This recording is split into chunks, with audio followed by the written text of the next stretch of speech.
বিসমিল্লাহির রহমানির রহিম। আমি সকল সিডিএল মার্কেটের মালিকানা সবাইকে আমি সালাম দিচ্ছি। এখন আমাদের প্রায় রেডি হয়ে গেছে, আমরা অপেক্ষা ছিলাম। এজন্য আমরা সবাই একত্রিত হয়ে এই মার্কেটটা কীভাবে আমরা চালু করতে পারি সবাইকে সিদ্ধান্ত নিতে হবে।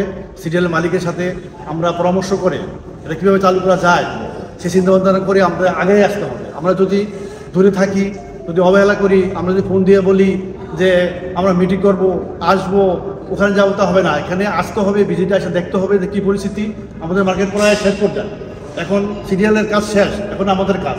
আমরা সবাই ভিতরে ডেকোর করবো, এন্ট্রি করবো, করার পরে আমরা ইনশাল্লাহ সবাই একত্রিত হয়ে আমরা সিডিএল ওনারকে বলবো আপনারা অতি শীঘ্রই মার্কেটটা আপনারা ওপেনিং করেন। তো ওনারা আমাদেরকে আশ্বাস দিয়েছে জানুয়ারি 1 তারিখে ইনশাল্লাহ মার্কেট ওপেনিং করে দিবে।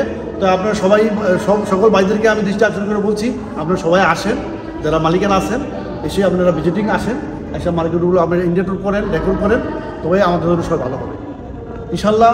রমজানের আগে যদি আমরা এটা উদ্বোধন করতে পারি তাহলে আমরা লাভবান হব।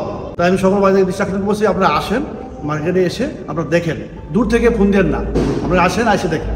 যেহেতু আমরা 15 থেকে 20 লাখ টাকা এখানে ইনভেস্ট করেছি, আর বাকি মাত্র ইন্ডিয়া করতে হয়তো 50,000 টাকা লাগবে, এটা সাধারণ জিনিস, এটা আমাদের সম্পদ, তাই না?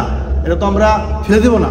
এত বড় বিষয় একটা মার্কেট হয়েছে সবিকের উপরে, গাজীপুর, টঙ্গী গাজীপুরের মতো এত বড় মার্কেট নেই। আমরা সবাই যদি আসি ইনশাল্লাহ আমরা লাভবান হব। তাই কি অপেক্ষা করেন না, অতি শীঘ্রই আপনারা আসেন, মার্কেটে এসে আপনারা ভিজিটে দেখেন এবং ডেকোর করেন। আর কেউ ভাড়া নেওয়ার কারো ইচ্ছা থাকে তো আপনারাও আসেন, ইনশাল্লাহ আপনারা সবাই লাভবান হবেন।